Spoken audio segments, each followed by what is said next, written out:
సర్వ సృష్టికర్త, సర్వాధికారి, సమస్తమునకు ఆధారభూతుడైన సర్వలోకాధిపతి అయిన ప్రభు నామమున మీకందరికీ శుభములు. ఇట్టి గొప్ప దేవుడు మనల్నందరినీ ఆశీర్వదించి దీవించును గాక. మరి ఒకసారి సియోను మందిర ఆధ్వర్యంలో వెలువడుచున్న క్లుప్త సందేశాలకు మిమ్మల్ని ఆహ్వానిస్తా ఉన్నాం.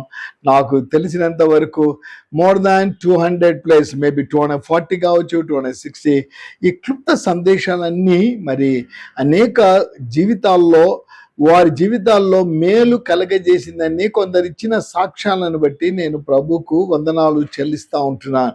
చాలామంది ఆ సాక్ష్యాలు ఇవి యూట్యూబ్లో అలా పెడతా ఉంటారు. కానీ మా ఆశ అంతా మీరు ఒకవేళ దీవించబడి ఉంటే ఈ సాక్ష్యాన్ని క్లుప్త సందేశాల్లో మేము వినిపించలేం. కాబట్టి మీరు చేయవలసినంత మీరు ఇతరులకు ఆశీర్వాదకరంగా, నేనే కష్టాల్లో ఉన్నానండి, నేనే బాధల్లో ఉన్నానండి, నేనే నిరుత్సాహంలో ఉన్నాను, నేను ఏ విధంగా ఉపయోగకరంగా ఉంటాను అంటే ఈ క్లుప్త సందేశం ద్వారా నీవు బలపరచబడినప్పుడు నీవు బలవంతుడైన దేవుని యందు నీవు విశ్వాసం ఉంచుతావు. కాబట్టి ఆ విశ్వాసమునకు కర్త అయిన దేవుడు తప్పకుండా నిన్ను, నీ కుటుంబాన్ని, నన్ను, నా కుటుంబాన్ని నడిపించే దేవుడిగా ఉంటున్నాడు. ఈ విధంగా సమస్యల్లో, బాధల్లో, వేదనలో, దుఃఖాల్లో ఉన్న వారికి నీవు పరిచయం చేస్తే, నన్ను అస్సలు పరిచయం చేయొద్దండి, మా సంఘాన్ని కూడా పరిచయం చేయొద్దండి, వాక్యాన్ని పరిచయం చేయండి. ఇదిగో మీరు ఈ యొక్క క్లిప్ సందేశాలు మీరు సబ్స్క్రైబ్ చేసి ఏ డబ్బు ఖర్చు పెట్టకుండా క్లిక్ చేసేస్తే అన్ని సందేశాలు మీకు వస్తూ ఉంటాయి. కేవలం ఒక 14 నుంచి 15 నిమిషాలు సందేశాలు మీరు కూడా వినగలిగితే మీ జీవితంలో మేలు కలుగుతుంది. ఆల్ అవర్ డిజైర్ ఇస్ మీ జీవితంలో మేలు కలగాలని మేము ఆశిస్తాం. ఏ పరిస్థితుల్లో ఉన్నావో నాకు తెలియదు. మీరు ఒకవేళ నన్ను చూస్తూ ఉంటారు యూట్యూబ్లో, కానీ నేను మిమ్మల్ని చూడను. కానీ చూచుచున్న దేవుడు, పరమందుంటున్న దేవుడు మిమ్మల్ని చూడడమే కాకుండా మీ అవసరతలు తీర్చగలిగిన శక్తిమంతుడిగా ఉన్నాడనే విషయాన్ని నేను మీకు జ్ఞాపకం చేస్తూ ఉంటున్నాను. ఈ లోకంలో యేసు ప్రభు జీవించిన కాలంలో ఆయన జీవించిన కేవలం 33 సంవత్సరాలే. 30 సంవత్సరాల తర్వాత 3.5 సంవత్సరాలు అద్భుతమైన పరిచర్య చేశాడు. ఆయన అనేకమైన అద్భుత క్రియలు చేసుకుంటూ వారికి కాళ్ళు ఇచ్చాడు, గుడ్డి వారికి కళ్ళు ఇచ్చాడు, పక్షవాయు కలిగిన వారిని ఆయన ఆరోగ్యం ఇచ్చాడు, చనిపోయిన వ్యక్తిని కూడా ఆయన లేపినది అనేకమైనవి. ఈ పరిశుద్ధ గ్రంథంలో ఒక మాట లిఖితాం, యేసు చేసిన కార్యములు అనేకములు ఉన్నాయంట. There are lot of things are there. వాటన్నిటినట వింటున్నారా ప్రేక్షకులు? ఒకవేళ రాయాలంటే భూలోకం అంతా సరిపోదంట. అంటే భూలోకంలో ఉండే పుస్తకాలన్నీ సరిపోవు అని బైబిల్లో యోహాను భక్తుడు లిఖితం చేశాడు. అన్ని గొప్ప కార్యాలు చేసిన దేవుడు మన జీవితంలో కూడా గొప్ప కార్యాలు చేస్తాడు. ఆయన ఈ లోకంలో ఉన్నప్పుడు ఉపమానాలు కూడా ఆయన చెప్పినట్లు మనం వాక్యంలో మనం చూస్తూ ఉంటున్నాం. మత్తయి సువార్త మత్తయి భక్తుడు రాశాడు కాబట్టి మత్తయి సువార్తగా అది పరిగణింపబడి ఉంటా ఉంది.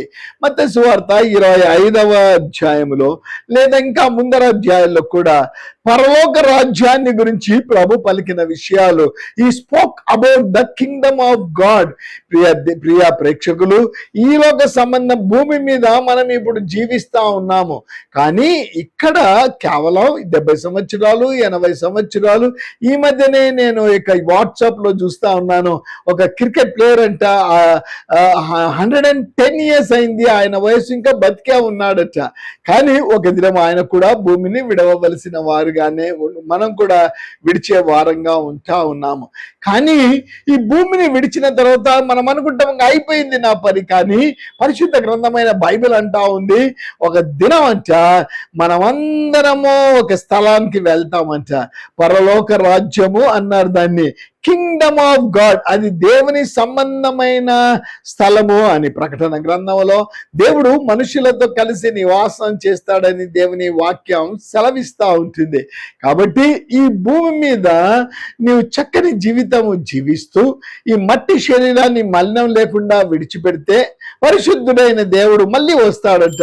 వచ్చినప్పుడు మహిమ శరీరాన్ని మనం ధరించుకుంటామని దేవుని వాక్యం సల్లాన్ని మన భాగంలోనికి వస్తాం. ఇది మన టైటిల్ దివిటీలు అన్న మాట, ల్యాంప్స్ అన్న మాట నేను మీకు జ్ఞాపకం చేస్తా ఉంటున్నాను. మత్తయి సువార్త 25వ అధ్యాయంలో పరలోక రాజ్యాన్ని గురించి మాట్లాడుతూ అన్నాడు ప్రభు, ఒక దివిటీలు పట్టుకొని పెండ్లి కుమారుని ఎదుర్కొనుటకు బయలుదేరిన 10 మంది కన్యకలను పోలిందని కింగ్డమ్ ఆఫ్ గాడ్ గురించి దేంతో పోల్చాడంటే కన్యకలు, దివిటీలు పట్టుకున్న కన్యకలతో పోల్చినట్టు మనము చూస్తూ ఉంటున్నాం. ఆ కాలంలో దివిటీలు వాడేవారు. ఆనాడు ఎలక్ట్రిసిటీ లేదు కాబట్టి వారు ఏదో ఒక నూనెనో దేన్నో ఒక బుడ్డిలో పెట్టుకొని దానికి ఒక వత్తో ఏదో పెట్టి దివిటీలు, వారు పెళ్లి కుమారుని మరి ఎదుర్కోవడానికి వారు వచ్చారు. 10 మంది కన్యకలు, అందరూ పర్ఫెక్ట్ కన్యకలుగా ఉంటా ఉన్నారు. ఏ లోపం వారిలో లేదండోయ్. ఈ 10 మందిలో అందరూ దీపాలు పట్టుకున్నారు, అందరి దీపాలు వెలుగుతా ఉన్నాయి. వాటిలో బుద్ధి కలిగిన వారు వారి వెంట కొద్దిగా నూనె కూడా తీసుకొని వెళ్ళారు. బుద్ధి లేని కన్యకలు, పెళ్లి కుమారుడు వచ్చేస్తాడు వెళ్ళిపోతాం కదా అని దాంట్లో ఉండే కొద్ది నూనెతో వారు వెళ్ళిపోయారు. పెళ్లి కుమారుడు ఆలస్యం చేశాడంట, అందరూ నిద్రపోయారు. 10 మంది కన్యకలు నిద్రపోయారు. వార్త వచ్చేసింది, పెళ్లి కుమారుడు వచ్చేస్తున్నాడు, పెళ్లి కుమారుడు వస్తున్నాడని. ఎప్పుడైతే వార్త వచ్చిందో అందరూ 10 మంది లేచారు, 10 మంది సిద్ధపడ్డారు. అప్పటికే సమయం అయిపోయింది కాబట్టి బుద్ధి గల కన్యకలు వారి దగ్గర నూనె ఉండేది కాబట్టి ఆ నూనె పూసుకొని వారు దివిటీలు సిద్ధంగా పెట్టుకున్నారు. బుద్ధి లేని కన్యకలు, వారు దివిటీలో నూనె లేదు, ఇక నూనె కావాలంటే మంచి తలంపు వచ్చింది, వారి దగ్గర బుద్ధి గల వారి దగ్గర ఉండే ఆ నూనెను మాకు కొంచెం అంటే వారు అంటా ఉన్నారు, మాకే సరిపోతుంది కదా, మీరు మార్కెట్కి వెళ్ళి లేదా మీరు వెళ్ళి తీసుకొని వచ్చుకోండి అన్నారు. వారు వెళ్ళిపోయి జరిగిన సంఘటన అక్కడ వారు వెళ్ళిపోయారు. పెళ్లి కుమారుడు వచ్చాడు. బుద్ధి కలిగిన కన్యకలు దివిటీలో పట్టుకొని ఆ పెళ్లి కుమారునితో వెళ్ళిపోయారు. తర్వాత వీరు వచ్చారు, మేము వచ్చాము మాకు తలుపు తీయమంటే మీరెవరో ఎరగరు అని పెళ్లి కుమారుని నుంచి వచ్చిన వార్త మనకు. దీని ద్వారా ఏం పాఠం నేర్చుకుంటున్నాం ప్రేక్షకులు? ప్రభు అంటా ఉన్నాడు, మీరు బుద్ధి కలిగిన వారిగానే నేను మిమ్మల్ని చేశాను, ఎందుకు మీ జీవితాలను మీరు పాడు చేసుకుంటారు? నేను నా స్వరూపంలో మిమ్మల్ని చేశాను, నా జీవవాయువును మీకు ఊదగా మీరు జీవాత్మ అయ్యారు, మీకు కావలసినవన్నీ నేను సమకూర్చి ఉంచాను. ఇచ్చాడా లేదా అండోయ్?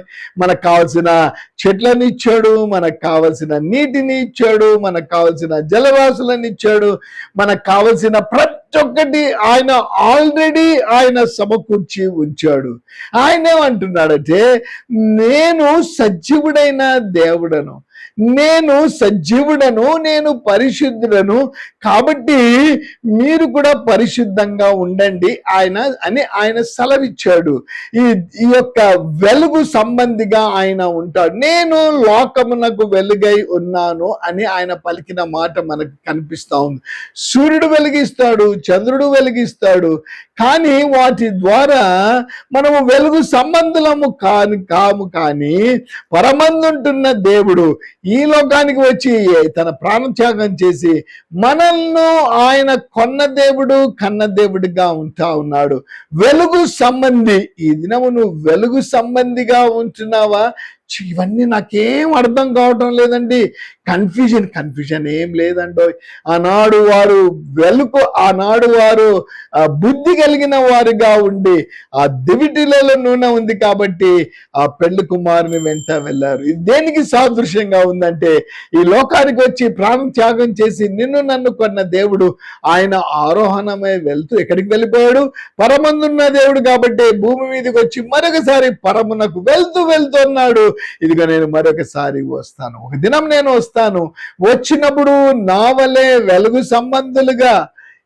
సంబంధులుగా ఎవరు జీవిస్తా ఉన్నారో వారందరినీ నా వెంట, అది ముందన్నే చెప్పేశాడు ఆయన. చెప్పాలంటే క్వశ్చన్ పేపర్ లీక్ అవుట్ చేసేసాడు. ఆయన అంటా ఉన్నాడు, నేను వచ్చే సమయానికి ఎందరైతే వెలుగు సంబంధులుగా ఉన్నారో వారందరినీ నా వెంట. మరి వారి సంగతి ఏంటిది? చీకటి ఆ యొక్క వెలుగు సంబంధులుగా లేని వారు వారు అగ్నిగుండంలో భయపెట్టడం లేదండి. 2 మార్గాలు ఏర్పరచాడు. ఒకటేమో ఇరుకు మార్గం, ఇంకోటేమో విశాల మార్గం, జీవ మార్గం, మరణ మార్గం అని కూడా అన్నారు. దాని గురించి ఏ మార్గంలో వెళ్ళాలని ఆశిస్తా ఉన్నావు? బుద్ధి కలిగిన కన్యకల వలె దివిటీలలో వెలుగు కలిగి పెళ్లి కుమారుని వెంట వెళ్ళాలని ఆశిస్తున్నావా? బుద్ధి లేని కన్యకల వలె ఆ యొక్క నూనె అయిపోవడం బట్టి వచ్చే సమయానికి పెళ్లి కుమారుడు వెళ్ళిపోయారు. వారు చీకటి సంబంధులుగానే ఉండిపోయారు. నువ్వు ఎలా జీవిస్తున్నావని నేను అడగటం లేదు, కానీ ఒకవేళ నీ జీవితంలో ఏదో ఆశించాలని తప్పుడు మార్గంలో వెళ్ళిపోయావేమో, నష్టం కలిగినందుకు ఇక ఏమీ పొందలేక ఒకవేళ చెడు అలవాట్లు నీలోనికి వచ్చాయేమో, ఇది నా ప్రభు అంటా ఉన్నాడు, నీ కొరకే కదా ఈ భూమి మీదకి వచ్చాను, నీ కొరకే కదా నేను ప్రాణత్యాగం చేశాను, నీ కొరకే కదా నువ్వు వెలుగు సంబంధిగా ఉండాలనే కదా నేను శిలువ మీద మరణించి సమాధి చేయబడి తిరిగి లేచాను, పునరుద్ధానుడనయ్యాను. పునరుద్ధాననేదేను మరి ఒకసారి నేను ఆ పరలోకానికి వెళ్ళిపోయాను, నేను మరొకసారి వస్తాను. ఈ పునరుద్ధాన జీవితం, పాప విముక్తి కలిగి, పాప క్షమాపణ కలిగి, భక్తి సాక్ష్యము పొంది ఎందరైతే ఆ ప్రభు వలె వెలుగు సంబంధులుగా ఉంటున్నారో వారందరినంట ఆనాడు ఆ కన్యకలను ప్రభుత్వ పెళ్లి కుమారుడు తన వెంట తీసుకొని వెళ్ళినట్టు ఆ ప్రభు కూడా అంట నిన్ను నన్ను కూడా ఆయన తీసుకొని వెళ్తాడు. గూఢార్థాలు వాటిలో ఉంటా ఉన్నాయండి. ప్రియా ప్రేక్షకులు, ఏ పరిస్థితులలో ఉంటున్నావు? ఎవరో అయినా నాకు తెలియదన్న పరిస్థితిలో ఉంటున్నావా? ఎప్పుడు కూడా ఆయన 2000 సంవత్సరాల క్రితం వచ్చాడండి. అంతకు ముందర నుంచి ఆయన ఆది నుంచి ఉన్న దేవుడు. ఆయన గురించి ఆయన ఏం చెప్పాడు కదా, ఆది అంతము నేనే, అల్ఫా ఒమేగా నేనే, ఉన్నవాడను అనువాడనై ఉన్నానని చెప్పిన దేవుడు అంటా ఉన్నాడు. నేను నీకు కావలసిన సహకారం అందిస్తా ఉన్నాను. లోక సంబంధమైన ఆశలు కలిగి నష్టపోయావేమో, లోక సంబంధమైన ఆశలు కలిగి యవనస్తుడు ఇప్పటికీ ఉన్నాడు. ఆయన పాప క్షమాపణ పొందాడు. ఎక్కడ వారి తల్లి తప్పు చేసిందో, వారి తండ్రి తప్పు చేశాడో, లేదా ఆయన తప్పు చేశారో లేదో, ఈ హెచ్ఐవి వ్యాధి ఆయనకు సోకింది. కానీ ఆ వ్యాధి ఉండి ఈ లోకాన్ని విడిచాలి, ఎప్పుడో విడిచేస్తాడు. కానీ ఎప్పుడైతే ఒక స్థలం ఉంటా ఉంది, బుద్ధి కలిగి ఉంటే, వెలుగు సంబంధిగా ఉంటే, ఈ రోగం ఇక్కడనే నన్ను విడిచిపెట్టేస్తుంది, పరలోకానికి వెళ్తానని ఆయన ప్రభువునందు విశ్వాసం ఉంచాడు. ఆయనకు నిరీక్షణ ఉంటా ఉంది. ఇక్కడ భూమి మీద ఈ బాధలు అనుభవించిన పరలోకంలో నిత్య జీవంలో నింటా నిరీక్షణ కలిగాడు. నీకేదో వ్యాధి వస్తుంది, మరణకరమైన వ్యాధి వస్తుందని నేను చెప్పటం లేదు. అంతకంటే ఘోరమైన వ్యాధి పాపం అనే వ్యాధి అండోయ్. ఆ రోగాన్ని ఎవ్వరు తీసివేయలేకపోతే యేసు ప్రభువే ఆ రోగాన్ని ఆయన తొలగించిన దేవుడుగా. నాలో లేదని నువ్వు అంటావేమో, అబద్ధమనే పాపమే ఉండొచ్చు, లోకాశ అనే పాపమే ఉండొచ్చు, చెడు చూపులు అనే పాపమే ఉండొచ్చు. ఏదైనా కలిగి ఉంటే ఆ విడిచిపెట్టబడిన బుద్ధి లేని కన్యకల వలె మనం కూడా అయిపోతాం. కానీ వాటిని విడిచిపెట్టి ఆ బుద్ధిగల కన్యకల వలె ఉంటే నీవు నేను కూడా పరలోకానికి చేరదు. ఏది ఆశిస్తా ఉన్నా ఏంటండి? చాలా కన్ఫ్యూజన్ అయింది. ఇది మీరు దివిటీలు అన్న అంశం అన్నారు, పరలోక రాజ్యము అని చెప్పారు, బుద్ధిగల కన్నికలు, బుద్ధి లేని కన్నికలు అని చెప్పారు, వెలుగు సంబంధులు అని చెప్పారు. ఇవన్నీ నేను వింటాను. కానీ నువ్వు చేయవలసినదంతా ఆయన వెలుగు సంబంధి, పాప క్రియలు మనలోంచి తొలగించిన ఆయన యందు నీవు విశ్వాసం ఉంచితే మీరు లోకానికి వెలుగై ఉంటారు. నేను లోకానికి వెలుగా వచ్చాను, మీరు లోకానికి వెలుగై ఉంటారని నా ప్రభు. వెలుగు సంబంధిగా ఉండాలని ఆశిస్తున్నావా? దేవుని కుమారుడుగా కుమార్తెగా ఉండాలని ఆశిస్తా ఉన్నావా? పరసంబంధమైన వాటిని పొందాలని ఆశిస్తున్నావా? సజీవుడైన దేవునితో సన్నిహిత బాంధవ్యం కలిగి ఉండాలని ఆశిస్తున్నావా? ఆ దేవుడు నీతో మాట్లాడాలని ఆశిస్తున్నావా? సమాధానం, శాంతిని జీవితంలో ఎల్లప్పుడూ ఉండాలని ఆశిస్తున్నావా? నువ్వు చేయగలిగినంత. అయ్యా, నువ్వు వెలుగు సంబంధివట, పరసంబంధమైన దేవుడవట. నువ్వు నా హృదయంలోనికి వస్తే చీకటి అనే పాపం నాలోంచి వెళ్ళిపోతుందంట. ఇదిగో పరిశుద్ధత నా హృదయంలోనికి వస్తుందంట. వదిన, నువ్వు వస్తావటయ్యా. వచ్చినప్పుడు నేను కూడా నిత్యత్వంలో, నిత్య రాజ్యంలో ఆ రాజ్యం నాకు కావాలి. ఆ దేవుడవైన నీవు నాకు కావాలి. ఇదిగో నేను నిన్ను ఆహ్వానిస్తున్నా నా హృదయంలో అని ఒకవేళ నువ్వు చెప్పగలిగితే నీ జీవితంలో కూడా వెలుగు సంబంధిగా ఉంటావు. ఆశిస్తూ ఉంటే నాతో కూడా కలిసి ప్రార్థనలో ఏకీభవించండి. పరిశుద్ధుడైన ప్రేమ కలిగిన తండ్రి, 2000 సంవత్సరాల క్రితం పరలోక రాజ్యాన్ని గురించిన ఆ యొక్క 10 మంది కన్యకల ఆ యొక్క సంఘటన మా మధ్యకు తీసుకుని వచ్చారు. ఇది మా ముందన్నే తెరిచి ఉంచారు.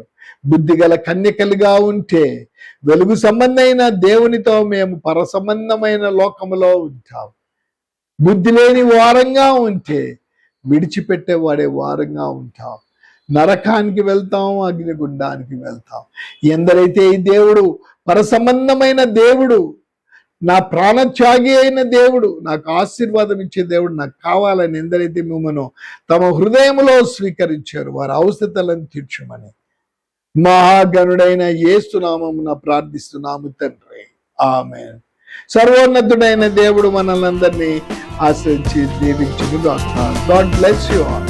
మోషేను పిలిచావు, ఇశ్రాయేలీయులను నడిపించావు.